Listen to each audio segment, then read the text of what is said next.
Hello, I'm Esther Gidhu-Ewart. Welcome to Africa 54. Here's what's coming up. South Africans weigh in on Russia's influence across Africa, placing the continent at the center of the growing geopolitical battle between the Kremlin and the White House.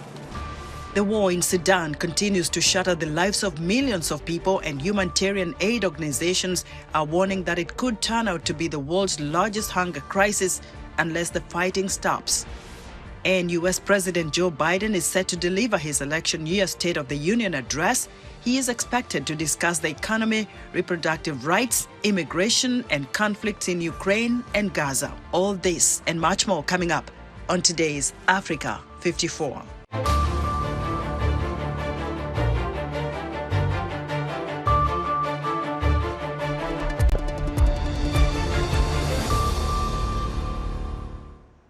We begin our broadcast on the continent as Russian influence gains ground across Africa, placing it at the crux of the growing geopolitical contest between the Kremlin and the White House. In South Africa, Moscow's ties with the ruling African National Congress were forged during the Cold War when the Soviet Union backed the ANC's fight against apartheid. What do South Africans think of that relationship in 2024? Tuso Kumalo has our report. The relationship between South Africa and Russia stems from a long time ago when Russia assisted South Africa to fight for its freedom. This relationship has stood the test of time, even at the height of Russia's invasion of Ukraine, when it was a risk for South Africa to associate itself with Russia. The two countries have very little trade between them. According to data released by the Observation for Economic Complexity, the trade between the two countries before 2020 amounted or averaged to about $506 million. But what do South Africans say about this relationship? I know that Russia, back in the days, it backed the ANC. It helped in getting some activists to study in Russia, like doctors and engineers, and also it had something to do with funding, and they used to send some of their products like cooking utensils, like even farming utensils, things like that. The relationship between South Africa and Russia is no longer relevant. We see the other marriages, it also include BRICS. But then personally with Russia, we are not, as South Africans, we are not benefiting anything, whether be it in business, economy, culturally, anywhere else. We are not benefiting. We don't have any trade relationship with Russia. If it's there, it's next to zero. So, as a country, we need to start looking at the relationship we have with countries. Even though Russia is not helping us that much, but then we shouldn't dump them or leave them aside. Instead, we should also help them because they also have the necessary needs that we need. For instance, the military, they also have the military equipment, military forces. So we should also try to engage with them just to get help based on military and based on other trainings that we need. This relationship has strained relations between South Africa and the West. But on its side, South Africa says it loves both, and there's nothing wrong with that. Tuso Kumalo for VOA News, Johannesburg. Friday is International Women's Day, a day that honors women and their role in society. VOA spoke to several women in Malawi to get their thoughts on what the day means to them. International Women's Day is very important because as women, there are many hindrances that we inhabit in us from generation to generations, which are through cultural beliefs and some customs that we have. So because of this day, it's like an enlightenment for us women to step up, to do what is necessary, not to feel as we are people who are downcast. We can do better and we can do more things in life because of this day. And it's a great day because it doesn't look at whether you are white or black or what type of language you speak. And according to this year's theme, which is talking about investing in women, accelerating progress, I believe that when you invest in a woman, you have invested in the community. Because as a woman, we are regarded as we are regardless, we are like the breadwinners of the family. So when you invest in a woman, that means the families will be taken care of. When you invest in a woman with education or business, that means you have invested in the community as a whole. That's what I believe in. So I think it's very important for the government, the community to invest in women in any other area, maybe education, business-wise, or skills development. I think this can help the women. Yeah. The challenges that I see or I've come across with is gender bias. A lot of women, they face gender bias in the community, at workplace. As for me, as a woman who is working, I've seen that happening a lot, that we are regarded as we cannot be decision makers. And sometimes when it comes to critical decision making at the office, when it's a woman, he's mostly underrated than compared when it's a man making that decision. So I feel like it's high time that we remove the stereotypes that are there among women when it comes to decision making, or even positions in the offices. When it comes to home, there's lack of empowerment. Women need to be empowered.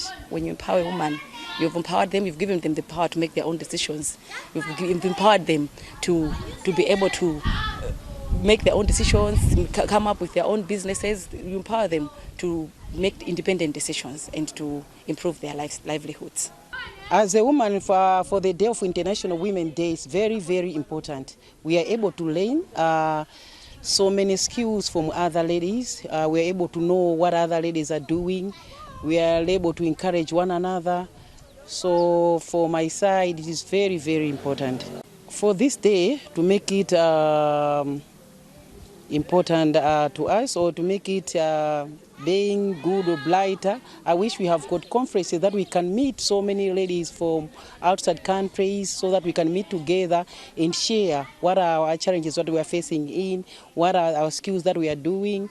So all in all, I wish we can have any conference that we can meet all international ladies. Women in Malawi giving their thoughts on what the Women International Day means to them. Now to Sudan, where millions of people are facing emergency levels of hunger as the conflict in the country disrupts aid supplies and volunteer kitchens set up to help the needy are forced to close. David Doyle has the details. Jihad Salah el-Din escaped the Al-Shajara neighborhood in Khartoum at the end of last year. It's just one of the areas amid the horrors of Sudan's conflict that has been running out of food. Salah el-Din is now in Egypt, volunteering as part of the so-called emergency response rooms, a network that has been feeding and evacuating residents across Sudan. Some products enter the area, sometimes through smuggling at night. Some citizens risk their lives amid this danger to bring food for their families and neighbors. This is very dangerous for them. They might get killed or detained. Everything is possible, but they take the risk so that at least they can bring food. The number of Sudanese facing emergency levels of hunger, that's one stage before famine, has more than tripled in a year to almost 5 million. That's according to the globally recognized Food Security Index, the Integrated Food Security Phase Classification. In Darfur, in Western Sudan, some areas haven't received any aid since the Sudanese military and the paramilitary Rapid Support Forces went to war in April last year. Aid agencies say they haven't been able to deliver food to many areas, and they warn that hunger is set to worsen as Sudan's April to July lean season approaches, when food availability is low because farmers are planting. David Miliband is CEO and President of the International Rescue Committee. So the greatest risk to the aid operation is the conflict. And the biggest losers are obviously the civilians who are suffering from conflict, but also from its consequences. And the food insecurity situation, the famine situation, the danger of famine situation is now a critical factor. So far, Sudan's conflict has killed more than 14,000 people, according to UN estimates. 8 million have been driven from their homes in what is the world's largest displacement crisis. In the capital, hundreds of thousands of people face a daily struggle to find food. Communal kitchens they've been depending on have been threatened by dwindling supplies and a communications blackout across much of the country in recent weeks. Without internet, they've been unable to receive donations via a mobile banking app. The emergency response rooms in Khartoum state said on March the 3rd that they'd been forced to shut 221 of these kitchens because of the blackout. Recently, some donations have started to trickle in, as volunteers gain sporadic access to the internet using billionaire Elon Musk's Starlink in some places. But little international aid is being deployed, as humanitarian agencies struggle to get the necessary entry and transport permits from authorities. According to a government statement on Wednesday, Sudan has agreed, for the first time, to take delivery of humanitarian aid via neighbouring Chad and South Sudan. The United States and the European Union have criticised both the army and the RSF for the breakdown in aid distribution. Sudan's military and the RSF did not respond to requests for comment for this report. David Doe of Reuters filed that report. United Nations Secretary General Antonio Guterres is calling for warring parties in Sudan to agree to a ceasefire during the Muslim holy month of Ramadan, warning that the country is in the midst of a humanitarian crisis and the situation is dire. I call on all parties in Sudan to honor the values of Ramadan by honoring a Ramadan cessation of hostilities. This cessation of hostilities must lead to a definitive silencing of the guns across the country and set out a firm path towards lasting peace for the Sudanese people. The values of Ramadan must prevail. The draft council resolution calling for an immediate ceasefire before the holy month of Ramadan and urging all parties to allow for unhindered cross-border and cross-line humanitarian access. As Sudan's war continues, lives of millions of people have been shattered, and humanitarian organizations are warning of a looming catastrophe that could turn out to be the world's largest hunger crisis unless the fighting stops. For more on what is happening inside Sudan, the plight of those displaced, and what aid organizations are doing to feed desperate Sudanese civilians, I'm joined by Lenny Kinsley, UN World Food Programme spokesperson for Sudan. Lenny, welcome again to Africa 54. Thank you so much for having me. Describe the current situation in Sudan and areas where WFP is able to distribute food and other essential services. The situation in Sudan is absolutely catastrophic.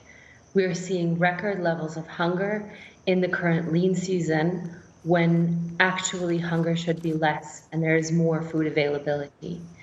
And what is more concerning is also the levels of hunger that we're seeing in the region, as millions of people have been displaced, 8 million people displaced within Sudan and across borders, arriving in places like South Sudan and Chad, where resources are already scarce. The situation is extremely, extremely dire. However, WFP is on ground, and since the conflict started, has provided food and nutrition assistance to 7 million people. But that is not enough in comparison to the numbers of people and the levels of hunger that we are seeing. Lenny, since the war began, we've seen people cross the borders to Chad, to South Sudan. What is the impact of this crisis for the neighboring countries such as South Sudan and Chad?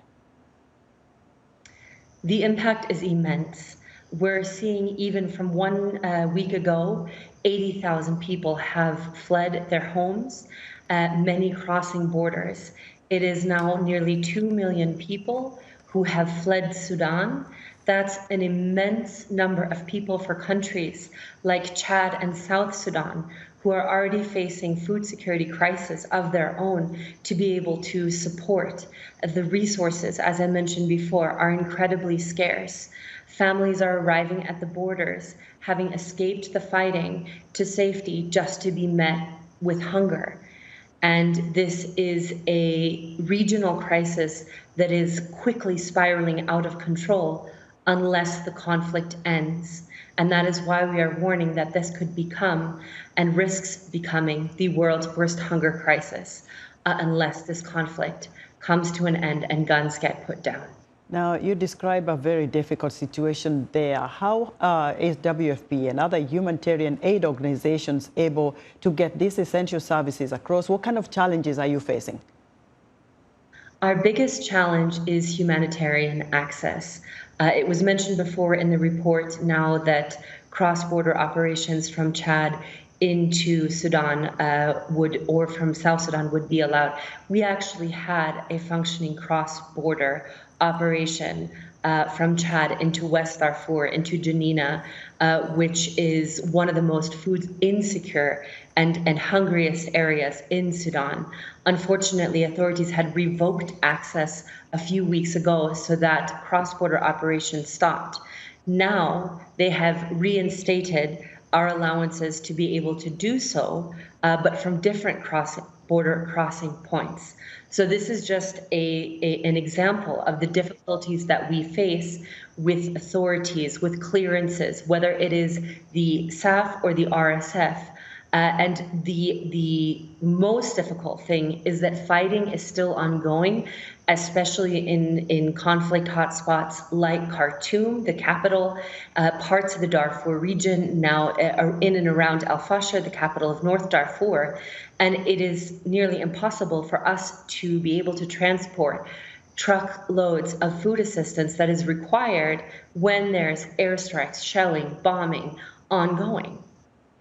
Oh. Khartoum, we understand also the infrastructure for health is also down. Lenny, thank you very much for your insight into what's happening in Sudan. Lenny Thank Kinsley. you for having me. Lenny Kinsley is the United Nations World Food Programme spokesperson for Sudan. U.S. President Joe Biden is delivering his election year State of the Union address Thursday night, when he is expected to discuss his handling of the economy, reproductive rights, immigration, and the Ukraine and Gaza wars. But the 81-year-old is also expected to use the occasion to demonstrate he is physically and mentally fit for a second term. VOA White House correspondent Anita Powell reports from Washington. This election year State of the Union address gives President Joe Biden a one-hour spotlight for his re-election bid, letting him tout his work on issues voters care about, like the economy, immigration, reproductive rights, and aid to Ukraine and Israel, and, hovering over it all, the alternative if he loses. It's a tall order for any president, but Biden also faces opposition over something he cannot change. The American public remains concerned about Biden's age, and that is, I think, a key challenge he will have to get past while making the case for his re-election.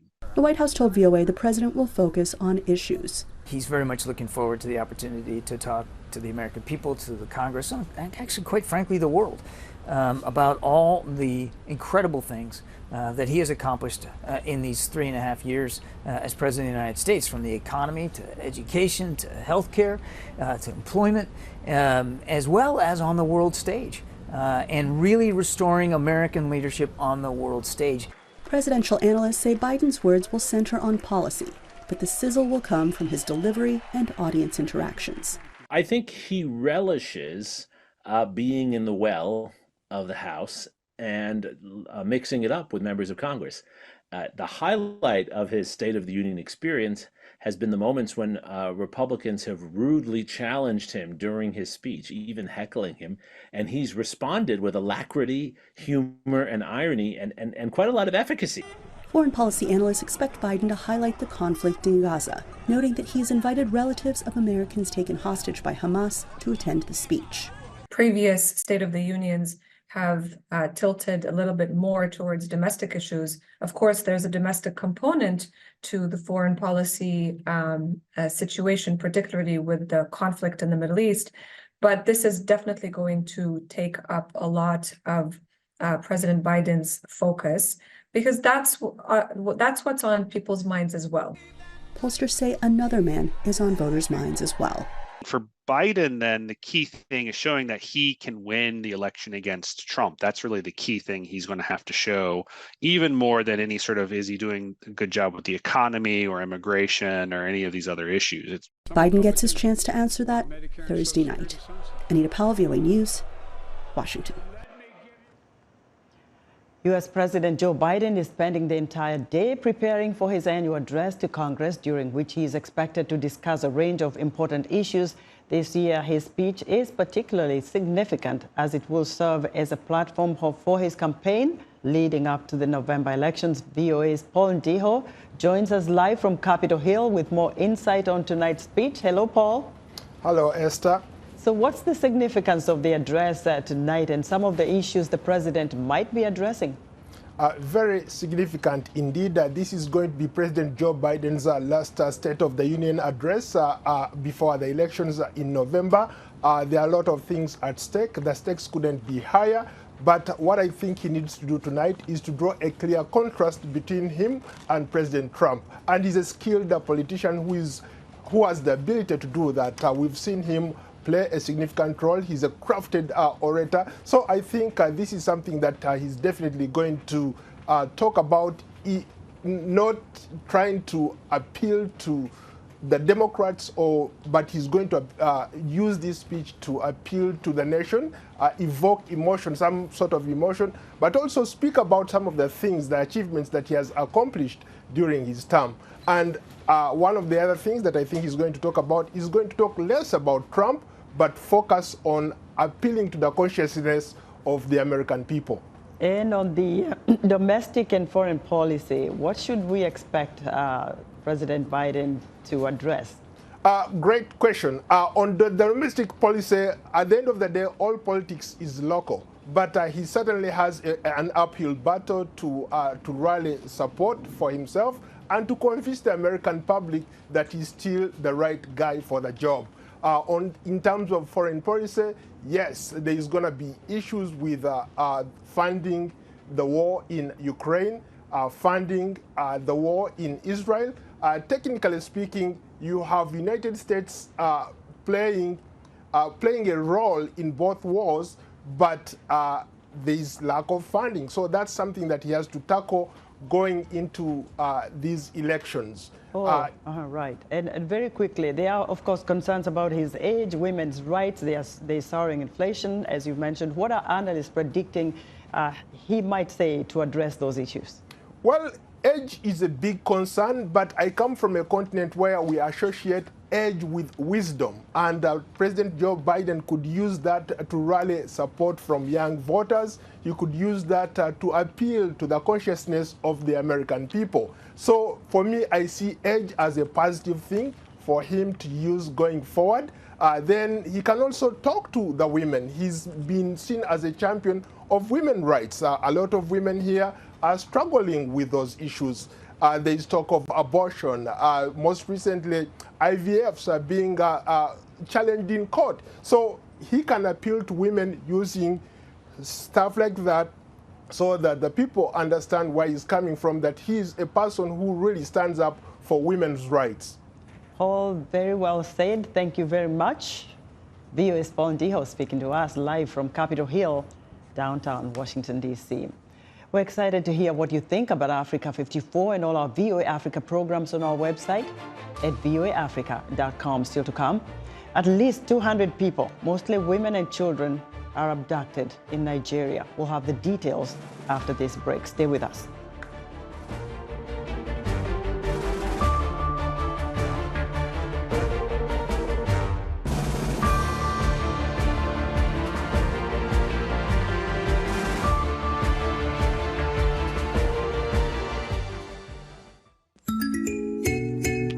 On March 8, the world will celebrate International Women's Day under the theme Inspire Inclusion, emphasizing the importance of diversity and gender equity in all aspects of society.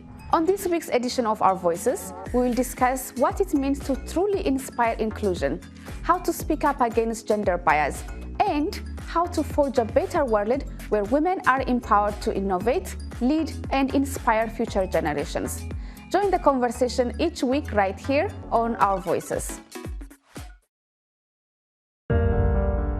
In times of change, when the world seems uncertain and what we hear doesn't reflect what we see, we seek the truth. When we are told only part of the story, we lose trust. In moments of crisis, our dreams, hopes, and wishes for a better tomorrow depends on a free press. At Voice of America, we bring you the stories that people take risks to see. We connect the world and unite it with truth. At Voice of America, we show you the whole picture.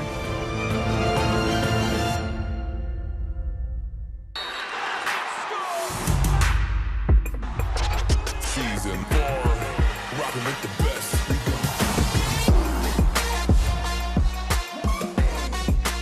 Rocking with the best.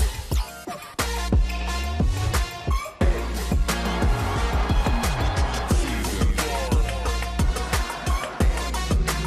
rocking with the best.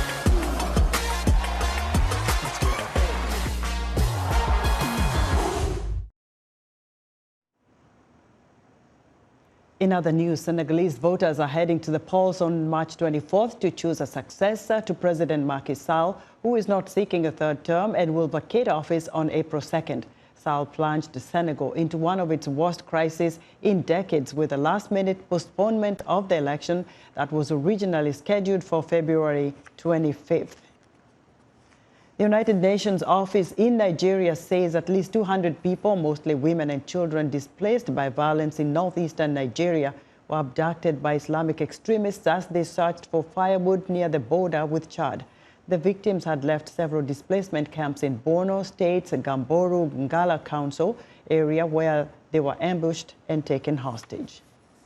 In Namibian communities whose ancestors were massacred by German colonial forces and had their property seized more than 100 years ago, are calling for new talks with Berlin to negotiate the return of ancestral land. Germany agreed in May 2021 to fund projects worth 1.1 billion euros over 30 years to make up for the property seizures and killings. And that's our show for today. Be sure to watch Africa 54 on our website at voaafrica.com. From all of us here in Washington, thank you for watching.